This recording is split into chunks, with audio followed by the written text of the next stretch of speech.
ओम नमो भगवते वासुदेवाय।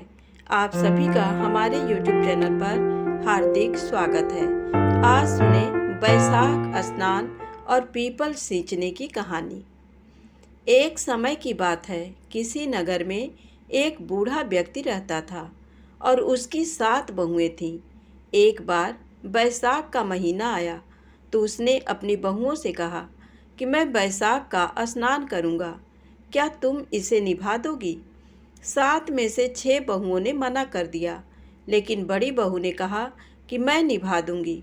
बूढ़ा हर रोज सुबह उठता और नदी पर स्नान कर पीपल वृक्ष को सींचता और पास में ही भगवान विष्णु के मंदिर में पूजा अर्चना करके गीली धोती को वह बड़ी बहू के आंगन में सुखा देता।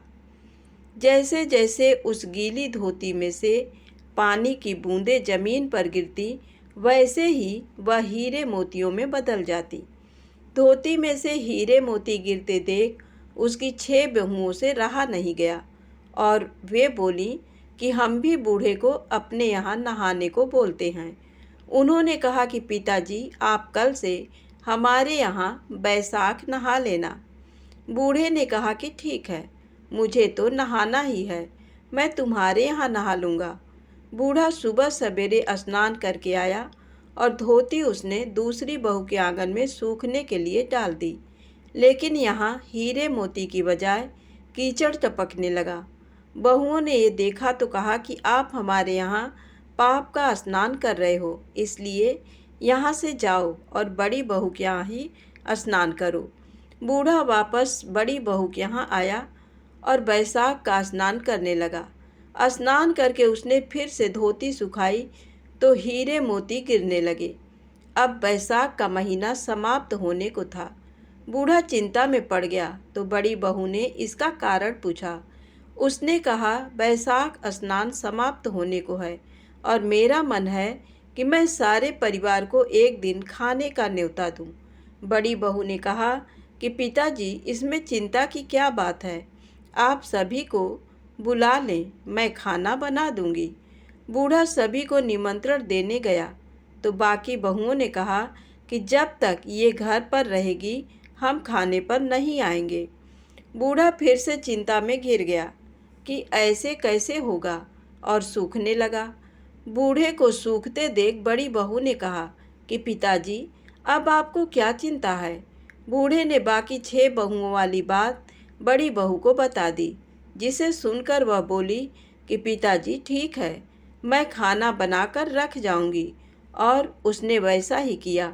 खाना बनाकर रखा और अपने लिए 4 रोटी लेकर खेत पर चली गई। इधर 6 बहुओं ने खाना खा लिया, लेकिन जाने से पहले बाकी बचे खाने में कंकड़ पत्थर डाल गईं कि बड़ी बहू आएगी तो परेशान होगी।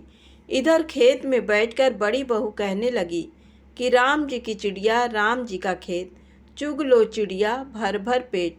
मेरे ससुरे ने घर में जगह दी है और मैंने खेत में। चिड़िया को बाजरा डाल, वह घर आ गई। घर आई तो बूढ़ा फिर उदास बैठा था। उसने फिर पूछा कि ये उदासी क्यों, सब ठीक ठाक निपट गया ना? वह बोला कि हाँ, सब ठीक निपट गया, लेकिन वह तेरी देवरानियाँ बाकी बचे खाने में कंकड़ पत्थर व मिट्टी डाल गईं। बहू ने कहा कि कोई बात नहीं पिताजी, मैं तो अपने लिए 4 रोटी फिर बना लूँगी। बहू बूढ़े से बात कर घर के भीतर जाकर खाने को देखती है, लेकिन वह देखती है कि जिस खाने में वह सब कंकड़ पत्थर डालती हैं, वह हीरे मोती में बदल गए हैं। घर की जगह महल खड़ा हो गया है और धन दौलत से भर गया है। अन्न के भंडार घर में भरे पड़े हैं। वह बूढ़े को बुलाकर कहती है कि पिताजी, आपने तो कहा था कि मेरे लिए कुछ नहीं बचा है, लेकिन यहाँ तो हीरे मोतियों के भंडार हो गए हैं। पूरे घर में धन की वर्षा हो रही है। साधारण सा घर महल में बदल गया है। बूढ़ा सब चीज़ें देखकर बोला कि बहू, तुमने मेरे बैसाख स्नान और पूजा धर्म के नियम को सच्चे मन से निभाया, लेकिन बाकी बहुओं ने पापी मन से इसे निभाया। इसलिए श्री विष्णु भगवान तुमसे प्रसन्न हुए और ये फल दिया। हे नारायण विष्णु भगवान, जैसे आपने बड़ी बहू की सुनी वैसे ही आप सभी की सुनना। बोलिए श्री हरि विष्णु भगवान की जय।